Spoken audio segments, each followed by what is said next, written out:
Ya, bismillahirrahmanirrahim. Anak-anak sekalian, kita ketemu lagi dalam pelajaran sejarah kebudayaan Islam. Dan kita akan untuk membahas ulama penyebar Islam pasca Wali Songo itu siapa saja. Dan nanti kan kita sedang belajar tentang bagaimana penyebaran Islam di Indonesia. Nah, sekarang kalau penyebaran Islam pasca Wali Songo itu masuknya ke wilayah-wilayah melalui pendidikan, pengajaran begitu. Selanjutnya anak-anakku, proses penyebaran Islam di wilayah Nusantara tidak lepas dari peran aktif para ulama gitu. Melalui merekalah umat Islam dapat diterima dengan baik di kalangan masyarakat. Jadi di antara ulama penyebar ajaran Islam pasca Wali Songo itu tersebut ada beberapa yang bisa kita buka pada saat ini dan kita pelajari hari ini. Yang pertama, salah satu tokohnya adalah Hamzah Pansuri. Yang kedua, Syekh Muhammad Arsyad Al-Banjari.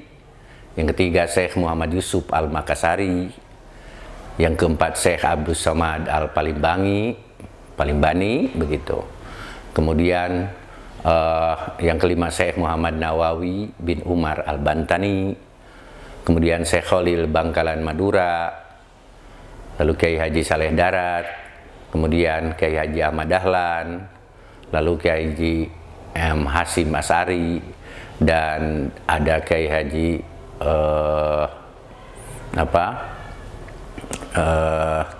yang tokoh-tokoh dari Persatuan Islam itu dibahas secara mandiri begitu ya. Hasan, Kiai Haji Ahmad Hasan yang dikenal dengan Hasan Bandung.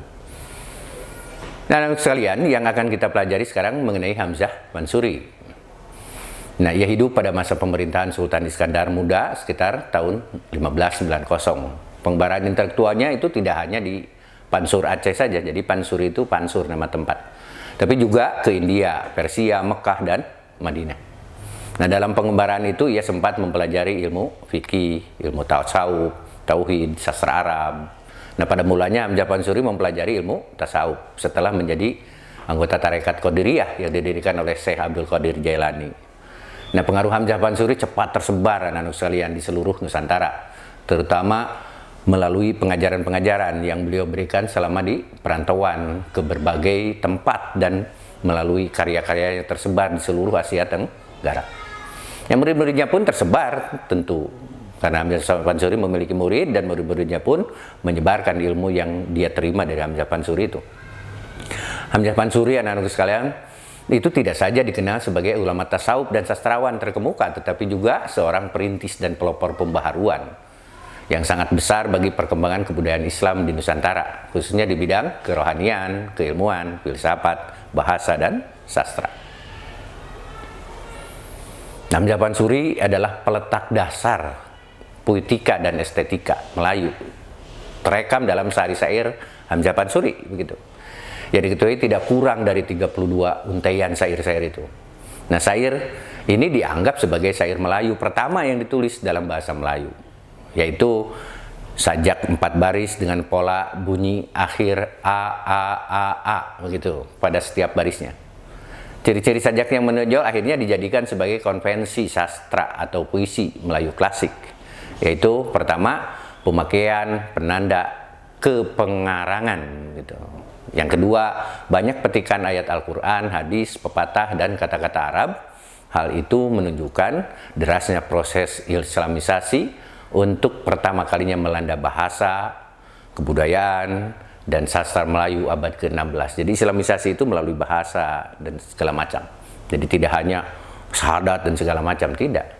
Makanya di Indonesia itu banyak bahasa-bahasa Indonesia yang diambil, dikonversi dari bahasa Arab ke bahasa Indonesia.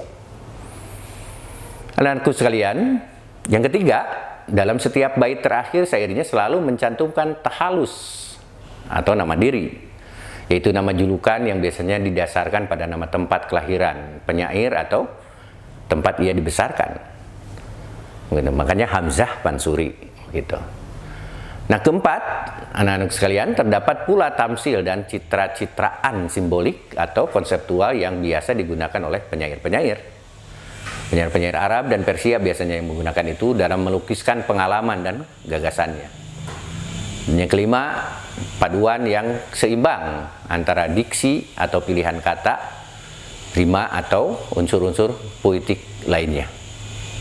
Nah, beliau memelopori pula penulisan puisi-puisi filosofis dan mistis yang bercorak Islam. Jadi sangat besar jasanya dalam proses Islamisasi bahasa Melayu.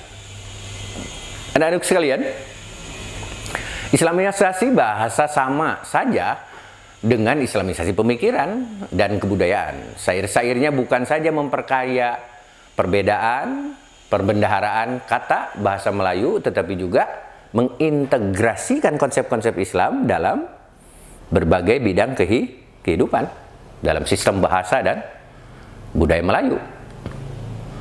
Ia telah berhasil mengangkat, Hamzah Pansuri itu, mengangkat bahasa Melayu menjadi bahasa intelektual dan ekspresi keilmuan yang hebat. Kedudukan bahasa Melayu di bidang penyebaran ilmu dan persuratan misalkan, itu menjadi sangat penting.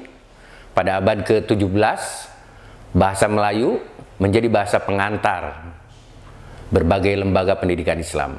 Jadi bahasa Melayu digunakan menjadi bahasa pengantar di lembaga-lembaga pendidikan Islam. Nah, anakku, bahkan digunakan bahasa Melayu itu digunakan pula oleh pemerintahan Hindia Belanda sebagai bahasa administrasi dan bahasa pengantar di sekolah-sekolah pemerintah. Hal ini memberikan peluang besar terhadap bahasa Melayu untuk berkembang maju dan dipilih serta ditetapkan sebagai bahasa persatuan dan kebangsaan Indonesia dewasa ini. Sedangkan dalam bidang filsafat, anak-anak sekalian, ilmu tafsir dan telah sastra, ia mempelopori penerapan metode takwil atau hermeneutika keruhanian. Sebagai contoh, dalam tulisan Rahasia Ahli Ma'rifat, Hamzah Pansuri menyampaikan analisisnya dengan tajam dan dengan landasan pengetahuan yang luas, mencakup metafisika, teologi, logika, epistemologi, dan estetika. Nah, anak sekalian, itulah Hamzah Pansuri. Dan kita akan bahas kaji lagi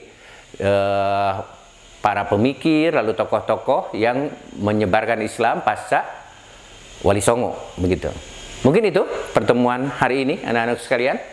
Dan mudah-mudahan kalian senantiasa terjaga, senantiasa bersabar, ikhlas untuk belajar, dan insya Allah Allah akan memberikan perlindungan. Intan surullah yang surukum mayusabbit akdamakum. Terima kasih anak-anak sekalian. Assalamualaikum warahmatullahi wabarakatuh.